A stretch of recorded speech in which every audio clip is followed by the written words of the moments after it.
girl TV, and you know we had to do it. We're back with another one. Who are we talking about today? Today we are talking about the 76ers and the Jazz and the Bucks and yes, my home team, the Rockets. The Rockets. Let's just dive into it. We're going to start with the 76ers and the Jazz, and that is no Joel Embiid. I think he's been out for the past two games or 3 games. I'm not quite sure which one it is, but he has been out. And I should say, no, he's been out for 6 because they've won 2 out of 6 games. That's what it is. And I should say the 76ers, they are struggling without their big man. But this is what I've been talking about in my previous videos. It's like, y'all can't just depend on Joel and Tyrese Maxey. Like, everybody has to come together as a collective and really like dominate on the court, and I just don't think that happened last night as to why they lost against the Jazz 120-109. I don't know, y'all. I just feel like the 76ers have to step up without Joel. I feel like they've done it before when they played not the Pacers. When they played the Celtics, get it together. And I feel like they did put the pressure on when they was playing Boston. And it's like, I just feel like they should have did that last night, and it did not happen. So let's just dive into some stats and just really giving big props to the Utah Jazz. And that is Mark Cannon. He went off for 33 points, and then he had 13 rebounds. So it's like, big ups to you, big man, doing your thing for you to get your double-double. You did what needed to be done, and that was just being dominant with the court and basically manhandling the 76ers because you knew that y'all can do it. And then the crazy thing about it, when it comes to the Jazz, and this is how you know this is that 76ers are missing their big man. They scored 72 paint. Why am I stumbling over my words, y'all? They scored 72 points in the paint last night, and that's how I know, like, the big man is definitely missed, because, I mean, y'all wasn't playing no defense. For them to get 72 points in the paint and have all of these open shots, open baskets, and it worked. Like, it literally worked for the Jazz. So it's like, ooh, it just wasn't a good look for 76ers last night. And that's one of my, I like Tyrese Maxey. I'm not going to just say I like 76ers, but I do love Tyrese Maxey. But it just wasn't a great game for them. And then even furthermore, when it came to the 76ers, this is how you know they wasn't playing defense as well. They only had 4 offensive rebounds in the second half. Like, the whole entire game, out of all the players that played, y'all only got 4 offensive rebounds. And it's like, y'all gotta follow through with your shot. You know what I'm saying? Be there, boxing your players out and getting the rebound and just trying to follow back up with it. And it's like, that didn't happen. It did not happen. We need Joel Embiid back. But anyways, I was talking about the Jazz, and I just went on my little rant. And then the next person that I want to talk about is Sexton. And then he finished the game. He had 22 points, and then he had 10 assists. Finishing again, another double-double. Like, just playing great ball. You know what I'm saying? Everybody having great ball movement, watching the court. Man, doing what needs to be done. And I guess Jordan Clarkson, he is officially a bench player, which nothing is wrong with it. He still, I think he had like 18 points, if I'm not mistaken, last night. So it's like, it works for him. He still played 31 minutes, but I think the reserve role for him is now kicking in, but it works for the Jazz. So I love that about them. I love the different, the transition. Sometimes you have to make changes in order to get better. Don't be afraid of change. And that's just what happened when it came to the Jazz. And now I'm just going to flip it over to the 76ers and talk about their stats.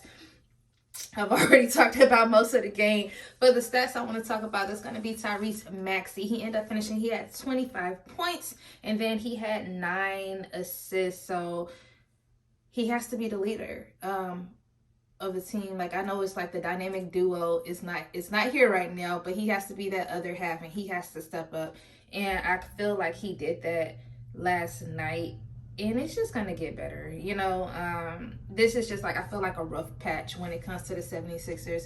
But when it comes to Tyrese, y'all already know, he's just so fearless. I love that kid. And just the hustle and drive that he have in him. The tenacity is just like, it's amazing. Like, he's going to hustle for the ball. He's going to, like, really play defense. He's gonna shoot threes. Like, he's gonna find those open shots and like look all around the court to pass the ball to a player, and it works for him. And I just feel like he's just gonna keep growing. His potential is like skyrocketing, and he's just gonna keep getting better in my eyes. Like, big ups to you, Tyrese Maxey. And then the next person I want to talk about is going to be Kelly Oubre Jr.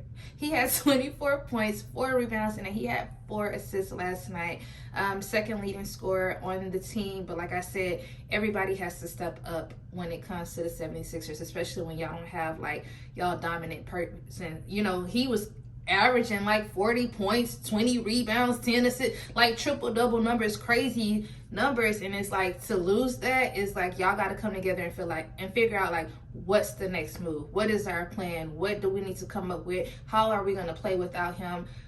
And what's going to work? Because right now this isn't working. And y'all, that's really all I had. That's all I had when it came to the 76ers and when it came to the Jazz. So now I'm just going to flip it over to the Rockets and to the Bucks. And that is the Rockets playing that great defense on the Bucks. Yes, 112 to 108.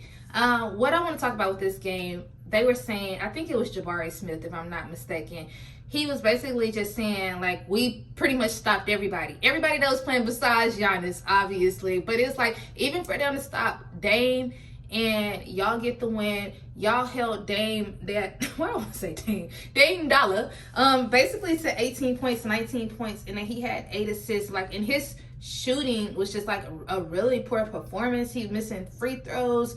Like, y'all really was able, you know what I'm saying, to stop him. So I feel like for y'all to play that type of defense, that is definitely great, and continue to do that. If y'all feel like, okay, we may not can't guard Giannis all the way, but let's try to guard the rest of the team and put stops on them so we can win this game. And then the thing is, like, they led in the first quarter. They led going into halftime, and then they were up 16 points at the end of third going into fourth quarter. So it's like y'all played well-rounded basketball the whole entire game. And I love that for y'all, because y'all are such a young team. So for y'all to be like, oh, we beating, you know, the Bucks, somebody who were a championship team, and y'all were able to stop Damian Lillard, y'all was able to stop the other players, and I just feel like it worked. And that's great. That's great when it comes to the Rockets, because y'all are only going to get better with time. Y'all just have to keep having that chemistry and keep growing and just putting that work in. But let's just dive into some stats. We're going to talk about the Bucks first, and that's going to be Giannis finishing the game. Man, this man had 48 points and 17 rebounds. So that just says a lot, right there, as to why Jabari Smith was like, we basically couldn't guard him. With 48 points and then 17 rebounds, like, you was shooting the ball, you was rebounding the ball, you were blocking, you was doing everything that you needed to do in order to try to get the win. It just wasn't enough. But you got to give Giannis his props when props is due. It's like, you were the player of the game, like, point blank, period. And I love it. I love it. It's just like y'all just couldn't get the win. And then I guess I already said, Dame, he had 19 points, 18 points, and then 8 assists. And the thing with Giannis, this is his 7th straight double-double that he's playing. They haven't started off great with the new year, like since January, what's today? The 7th. But they've lost a couple of games, I want to say the last 3 out of 4, if I'm not mistaken. So it's like they haven't even started great with the year, but it's just like for Giannis to put up these big stats and still be getting the double doubles despite y'all losing the past 3 games or whatever. You still been working. You haven't gave up, and that's how you have to have that mentality when it comes to basketball. It's just like not giving up, even if we are losing, finishing, going to that finish line. And that just works when it comes to Giannis. He never gives up. He's going to try to find those open looks, try to just take that leadership role, and it works for him. And then we're just going to flip it over to the Rockets, and that's going to be Segu. And y'all know I say his name wrong all the time, so it don't even matter. But he ended up finishing with 21 points, and then he had 11 rebounds, finishing with a double-double as well. And what I like about him is, number 1, he's consistent. Number 2, he's humble. And I think my number 3 is, I'm not comparing him to Nikola, but I feel like in due time, he's going to be that type of dominant player. just with time, and because you see it happening right now, and he just does everything on the court so effortlessly. So I love seeing that. It's like he'll get easy shots, he'll rebound the ball, he's watching the court, and it just works for him. He plays great defense. He just, like I said, it's just going to get better with time, and I think he's going to be one of those great players where it's like he's going to be talked about more. Right now I don't feel like he is, but give him about a couple more years, they're going to be like, Sagu, like, this guy, he's it in my heart. That's what I feel. And then the next person I want to talk about is Jalen Green, who I feel like has been going downhill. He ended up finishing, he had 16 points, and then he had 4 rebounds. I don't know, I just feel like going into the season, he started off really hot, and then it's like it just kind of like trickled down. I don't know what's going on. It just seems as though the confidence is not there anymore. I don't know what happened. That's just what it is. But it definitely shows on the court that you're not as confident how you was when you first started in the season. And it's like, we need to bring that Jalen Green back. Like, build up your confidence, get back in the gym. Okay, it's okay if you miss some dunks or some shots or however you've been playing, but it's like, just turn that around and find your groove, find your mojo, and then find that confidence so it can show on the court. Because right now it is not showing, and I don't like that. Like, I don't like seeing you like that. So let's just, get you back together. And y'all, that's really all I had. Today is Sunday. Happy Sunday. What am I gonna say? I need y'all to be productive, of course. Let's start this week off strong. Start it off productive.